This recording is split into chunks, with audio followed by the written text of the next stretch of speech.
Hello everyone, welcome back to my channel. I hope you're all doing well. Before we get into the video, make sure you like and comment if you happen to enjoy it. And if you would like to see more from me, make sure you hit that subscribe button as well. And if you don't already, make sure you follow me over on Instagram. It's just going to be at Ellie Brown. So today's video, I'm going to be hitting a pretty sore subject, I'm gonna say, and it's basically gonna be how I am staying positive right now. We are in lockdown number 3 here in the UK, and every single lockdown I have felt completely different emotions. The first one, I was like kind of productive but also just wanted to sleep all the time. The second one, I did nothing but watch Netflix because it was like November time, super dark, dreary, not a fun time. And then this time I felt really quite positive. I think it's because this time of year I usually feel quite down because like a lot of my days are quite dark because of the weather and stuff. So yeah, I feel like I've just been really pushing myself to do completely different things to make sure that I am feeling and staying positive. Obviously, I feel like there is no pressure to do any of these things. I feel like it's really difficult at the minute. Like, I respect people for working out, I respect people for not working out, I respect people for losing weight and not losing weight. I feel like there's literally no pressure, and you shouldn't put any pressure on yourself right now to be doing things that other people are doing. But you know, all these things I am doing are making me feel super happy and super just like ready to live my life every day, even though the outside world is kind of a scary place right now. So the first one is going to be have a routine. This doesn't necessarily mean like you do the same thing every single day. This is kind of what I do because that's just how I like to live my life. If you guys would like me to do a video on my entire lockdown routine, I absolutely can do this for you, so just let me know down below. But yeah, I pretty much make sure that I'm productive until about 2 p.m. and then from 2 onwards I like watch Netflix, Disney Plus, the Kardashians, trash, whatever the hell I want to do, and then I feel like I've still done something in my day as well. These are like silly little things like, I don't know, going on Animal Crossing, doing some reading, doing some exercise. Like, I always just make sure that I'm super productive in the morning. Number 2 is going to be make an action board. Now, action boards are generally made as like collages, so you print pictures off or cut pictures out of magazines and do it as like a collage, sort of as like a craft project you do when you're a kid, and then you put it up somewhere in your room so you see it every single morning. I didn't want to do this because I didn't want to like clutter and put stuff in my bedroom, so instead I made one on Pinterest. I've made like a private board and I've added pictures of all the things that I would consider actions, and when I've achieved them I then just delete them, and it's like a sense of I've completed it. And the whole thing of having an action board is that you see it every day and you look at it every morning, and apparently it like manifests it in your brain, so it's more likely to happen. I don't know if this is true, but I'm going with it. I look at mine every day. I feel like it's important to have some time to relax, so number 3 is going to be have baths. Now, I know not all of you have a bath, but for the people that do, absolutely take time to relax. I take maybe 3 or 4 baths a week. I am absolutely a huge fan of Lush, so I use all of their bath bombs, bubble baths, face masks, washes, you name it. I am literally using so many Lush products, so I feel like it's so important to take that time to relax, even though it's not like you're taking time away from work, or you know, some people are working from home, so you still need to take that time to relax even though you are at home. But you know, I'm not doing any work, but I still feel like I need to take some time to relax and just chill out by myself. Number 4 is going to be have a wellness journal. Now, some people might think this is a bit hippy dippy, but for me, I love writing stuff down. The one that I have asks me the same questions every single morning, and then I answer the same questions every single night as well. It's basically just about being grateful and being happy and being positive, and it makes me think about those positive things as soon as I wake up and just before I go to sleep as well. Number 5 is going to be read. Now, I am an avid user of the app Goodreads. I've been using this app for maybe like 5 years now, and I always set myself a reading target for the whole year. Now, I'm always like really ambitious and set myself like 50 books, and I just do not have the time to do that anymore. So this year I've set the target of 12 books, which is to read a book every single month of the year.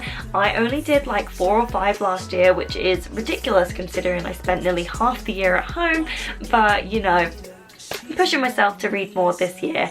I feel like it's so important to spend time to just read, switch off, get involved in like a story, take that time away from your screen or fantasize about something completely different. I just think it's so important to spend that time. Number 6 is going to be take part in yoga or meditation. Now, I'm not a huge fan of meditation. I don't really feel like it works for me, but I do love yoga. I love to just stretch my body out, and I feel like it's so important to do that every single day.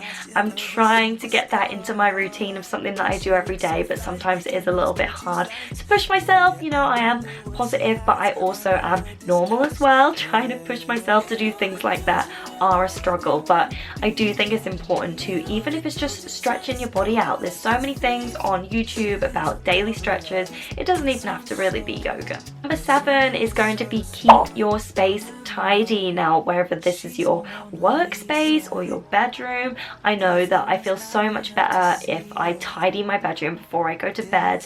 I know that when I'm living in my bedroom for this long, I just make such a ridiculous mess. So I feel like it's imperative that I keep this space tidy, and I literally cannot go to bed until I've tidied my bedroom, which sounds a little bit crazy, but you know, it keeps me zen.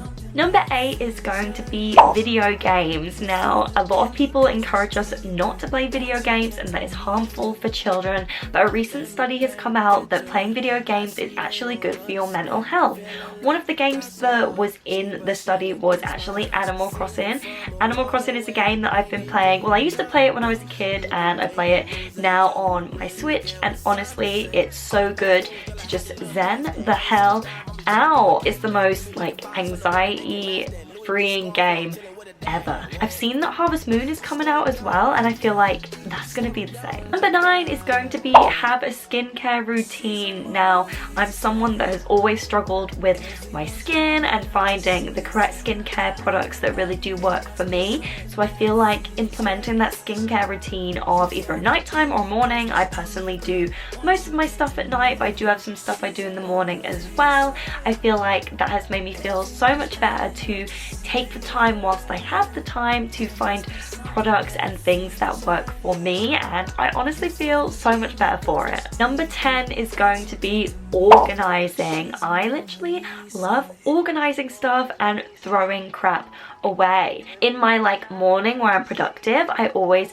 put a couple of things on my to-do list of what I would like to organize that day. So whether it's like going to be my underwear drawer or my wardrobe, my bookshelf, this random cupboard I have downstairs with skincare stuff in, you know, I always just make that note because it's something that I want to do and I don't necessarily always have the time to do it. I feel like I'm running on a bit now. But anyway, I love to organize. Number 11 is going to be set goals. Now, this could be like goals as big as something you would put on your action board, like a holiday or like saving money, or you know, even just silly things like I want to go for a walk today, or I really want to go outside today. Obviously, I am avoiding going outside as much as I can, but when I can go out for a walk and just get some fresh air, like that really does help me. And even though that's a little goal, it's still a goal. Number 12 is going to be daily planner slash to-do list. So I have a daily planner that you're meant to fill in daily, but I basically do it for the entire week and everything that I would like to achieve in that week. I then do a to-do list on my phone each day of everything I want to do that day. So this is where I would write down that I want to organize a specific drawer. This does sound a little bit crazy, so if you're not into that, I completely get it. But the thing about this is that it really does make me feel like I have achieved something with my day. So it definitely is worth doing. You may feel crazy, but I feel like I've achieved something, even if it is just organizing my lip balms. Number 13 is going to be working out. Now this is something that is pretty much like I can't go on if I don't work out. I had a month in December where I came back from lockdown and had to go back to work, and when it's December time it's so busy and I feel tired and working silly hours. I just don't feel like I have the time or the energy to work out, and that is when my anxiety and stress levels get worse because I'm not releasing like those endorphins. So for me it's like imperative that I take the time to work out, and right now I have that time to push myself to try new things, and that is why it is so important to do things like working out, even if it is something like just going for a walk around the village. Like anything is good. Number 14 is going to be talking to not only my family but my friends. My friends have been the most amazing support system through all of this, even though some of them are as far away as 6 hours on the other side of the UK, and I haven't seen them in a long time, which makes me sad. But you know, we're still connected through social media and FaceTime and playing games together, and I'm so grateful that we have those platforms to be able to connect with each other, and we always have the most amazing time. Even if any of us are feeling down, it turns our day straight around. So definitely talk to your friends. You don't have to do those silly Zoom quizzes still, but definitely still talk to your friends, even if it's just for 10 minutes out of your day. It definitely turns my day around. Number 15 is going to be avoid doom scrolling. So some of you might know that I already spent some time offline, and it was the most amazing week of my life, and it eradicated any doom scrolling on social media. If you are like me, I spend a lot of time just scrolling and scrolling and scrolling on Instagram, Twitter. You know, I used to do it on Facebook a lot, but I deleted the Facebook app because I was like, I'm not gaining anything from my life. Got like my notifications turned off for certain apps. On Instagram you can set up like you only spend an hour on the app, and I've got that set up as well. So I'm trying to take all those steps to stop doom scrolling, but as you all know, it's very difficult. Number 16 and the final tip is going to be getting dressed. Now I have got dressed today. I'm literally wearing this and some trackies, so not the most chic outfit, but I feel good just having put in some form of outfit together and not sitting in my PJs all day. Although some days if I do want to sit in my PJs, I absolutely will. Some days I will just get showered and put on a fresh pair of PJs because why the hell not? But I always feel so much better for getting dressed. That concludes all of the ways that I am staying positive right now. I do just want to say that if anybody ever wants to message me just to chat, or you know, just have a shoulder to cry on sort of thing, I am always here. My Instagram DMs are always open. You can always comment down below, and I will always take the time to reply, because this is a time where we don't want anybody to feel alone or sheltered or feel like they're struggling. So please don't hesitate to message me. Thank you so much for watching. I hope you guys all enjoyed, and I will see you all next week.